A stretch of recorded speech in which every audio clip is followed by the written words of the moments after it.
Assalamualaikum warahmatullahi wabarakatuh. Saya Iko Puji Susanto, calon penggerak angkatan 7 dari SMA Negeri 1 Bumiayu, Kabupaten Brebes. Kali ini saya akan menyampaikan tentang koneksi antar materi modul 3.2 tentang pemimpin pembelajaran dalam pengelolaan sumber daya. Pemimpin pembelajaran dalam pengelolaan sumber daya ada tugas, yaitu buatlah kesimpulan tentang apa yang dimaksud dengan pemimpin pembelajaran dalam pengelolaan sumber daya dan bagaimana Anda bisa mengimplementasikannya di dalam kelas, sekolah, dan masyarakat sekitar sekolah. Sekolah sebagai ekosistem pendidikan, interaksi antar faktor biotik dan abiotik merupakan sebuah bentuk hubungan dalam ekosistem. Faktor biotik dapat mencakup kepala sekolah, guru, pengawas, orang tua siswa, dan masyarakat sekitar serta dinas terkait. Sedangkan faktor abiotik meliputi keuangan, sarana dan prasarana, serta lingkungan alam. Terdapat dua pendekatan yang digunakan di dalam mengelola sumber alam. Yang pertama, pendekatan berbasis kekurangan atau masalah. Pendekatan ini dalam mengelola sumber alam menitik beratkan pada identifikasi, pemahaman, penyelesaian masalah atau kekurangan yang ada. Pendekatan ini melibatkan pengakuan terhadap hambatan, tantangan, masalah yang menghambat mencapai tujuan yang diinginkan.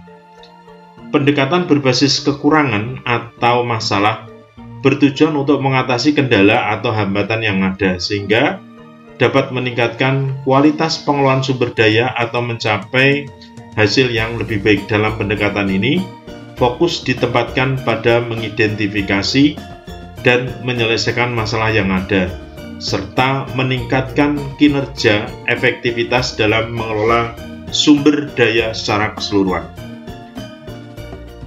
Pendekatan berbasis kekuatan atau aset. Pendekatan dalam mengelola sumber daya yang berfokus pada mengidentifikasi, mengembangkan, dan memanfaatkan kekuatan atau aset yang ada. Pendekatan ini melibatkan pengakuan terhadap potensi positif yang dimiliki oleh individu, kelompok, atau organisasi, serta pemanfaatan aset-asetnya. Dengan pendekatan berbasis aset, fokus ditempatkan pada potensi yang ada daripada kekurangan atau masalah. Pendekatan ini dapat memberikan kekuatan, motivasi, dan rasa percaya diri lebih baik dan lebih besar bagi individu, kelompok yang mengelola sumber daya secara efektif sehingga menghasilkan hasil yang lebih baik lagi. Dalam pengelolaan aset terdapat pendekatan ABCD, yaitu adalah pendekatan Asset Based Community Development, sebuah pendekatan yang berfokus pada pendekatan potensi kekuatan sebuah komunitas. A. Aset. B. Pendekatan berbasis kekuatan. C. Community. Komunitas didasarkan pada interaksi sosial, ketergantungan, dan kepentingan bersama. Dan D. Development. Pengembangan yang merupakan proses yang berkelanjutan, kolaborasi, dan inovasi. 7 aset modal. Yang pertama, aset manusia merupakan potensi dan kemampuan individu termasuk pendidikan, keterampilan, pengalaman kinerja, kreativitas, kecerdasan yang dapat memberikan kontribusi dalam berbagai hal. Yang kedua, sosial. Aset sosial terdiri dari jaringan hubungan sosial, kolaborasi, kerjasama, dukungan sosial, dan reputasi yang dapat memengaruhi kemampuan untuk mencapai tujuan bersama. Yang ketiga, politik. meliputi pengetahuan, keterampilan, kepandaian, dan inovasi yang dapat memberikan keunggulan kompetitif. Lingkungan alam meliputi kekayaan alam seperti sumber daya alam, lingkungan alami yang berkelanjutan, keanekaragaman hayati, udara bersih, air bersih, serta keindahan alam yang dapat memberikan manfaat ekologi dan ekonomi. 5. Finansial merupakan kekayaan yang bentuk uang tunai, investasi, rekening bank, dan aset keuangan lainnya yang dapat memberikan nilai ekonomi dan kestabilan finansial. Fisik meliputi bangunan, tanah, peralatan, infrastruktur fisik yang dimiliki untuk digunakan mendukung aktivitas atau usaha. Agama dan budaya merujuk pada warisan budaya, nilai-nilai tradisional, kepercayaan, keagamaan, seni, tradisi yang menjadi identitas suatu kelompok atau komunitas. Pemimpin pembelajaran dalam pengelolaan sumber daya. Pemimpin pembelajaran dalam pengelolaan sumber daya adalah penggunaan aset-aset sekolah yang dimiliki dan dikelola dengan baik oleh seorang pemimpin pembelajaran sebagai kekuatan potensi sekolah sesuai dengan kondisi alam dan kodrat zaman. Implementasi di kelas, sekolah, dan masyarakat sekitar. Di dalam kelas, saya menggunakan pendekatan berbasis kekurangan dengan mencari potensi dalam setiap kekurangan. Saya berkolaborasi dengan murid, rekan sejawat untuk mengoptimalkan aset-aset yang kurang tersebut. Saya juga berupaya memaksimalkan penggunaan aset yang telah dimanfaatkan sebelumnya sehingga dapat memberikan manfaat yang lebih optimal. Pertanyaan: jelaskan dan berikan contoh hubungan pengelolaan sumber daya alam yang tepat akan membantu proses pembelajaran murid menjadi lebih berkualitas. Yang pertama, modal manusia. Guru yang mandiri, reflektif, kolaboratif, berpihak pada murid dapat mendorong tumbuh kembang murid untuk menggali potensi diri. Modal fisik, sarana dan prasarana yang memadai akan menunjang pembelajaran murid lebih efektif. Modal politik, keterlibatan guru dan dalam organisasi profesi dapat membantu meningkatkan kompetensi guru. Modal finansial, sekolah terdapat dana BOS, BOP dari pemerintah untuk operasional sekolah. Modal sosial, relasi baik dengan lembaga sekitar dan ulama dapat membantu sebagai sumber belajar. Modal alam, lingkungan yang nyaman dapat membantu murid dalam pembelajaran. Modal agama dan budaya, pembiasaan pada pagi hari dapat meningkatkan sifat religius murid. Pertanyaan: berikan contoh bagaimana materi ini juga berhubungan dengan modul lainnya yang dapat dilakukan sebelumnya selama mengikuti pendidikan guru penggerak.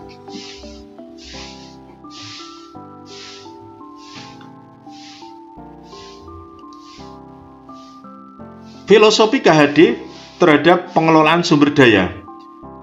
Filosofi KHD menuntun segala kekuatan kodrat yang ada pada murid dapat mencapai keselamatan dan kebahagiaan yang setinggi-tingginya, baik sebagai manusia maupun anggota masyarakat.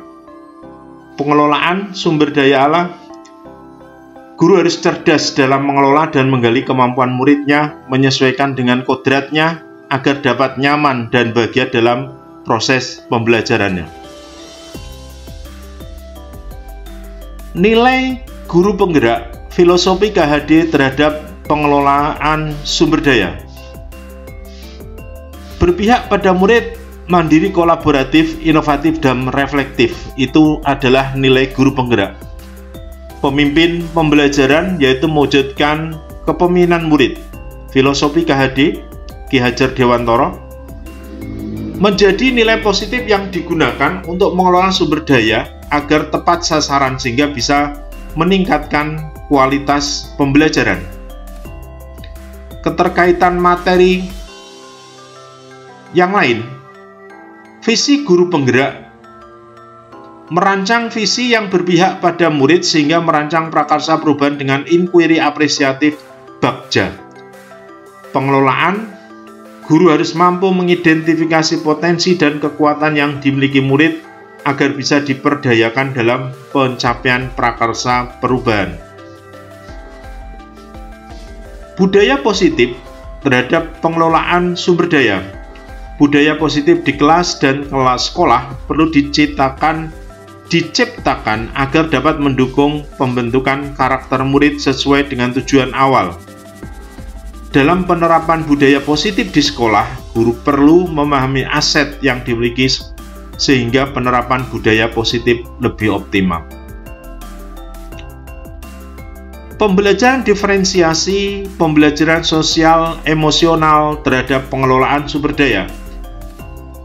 Pembelajaran diferensi guru dapat memberikan pelayanan pembelajaran dengan sesuai dengan kebutuhan murid. Kompetensi sosial emosional yang dimiliki guru dan murid menjadi pendukung dalam setiap kegiatan yang dilakukan. Pengelolaan sumber daya dapat dilaksanakan sesuai dengan kebutuhan murid. Coaching.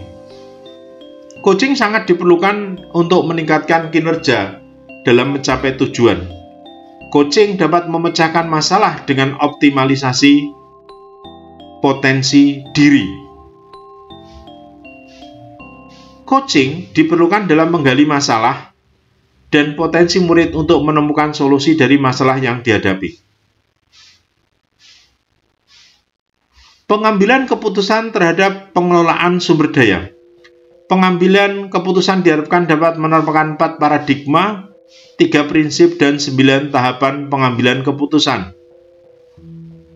Pengelolaan sumber daya, pengambilan keputusan yang tepat dan bertanggung jawab dalam mengelola sumber daya. Pertanyaan lanjutan. Ceritakan pula bagaimana hubungan antara sebelum dan sesudah Anda mengikuti modul ini, serta pemikiran yang sudah berubah di diri Anda setelah Anda mengikuti proses pembelajaran dalam modul ini.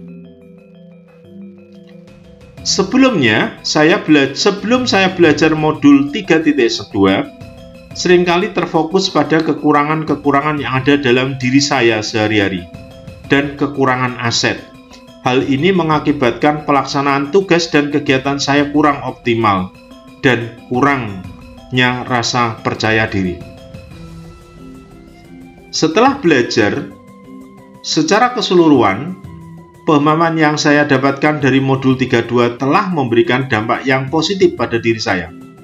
Saya merasa lebih siap dan termotivasi untuk mengembangkan dan memanfaatkan kekuatan aset dalam memberikan pelayanan pendidikan yang bermakna dan bermanfaat bagi murid-murid saya.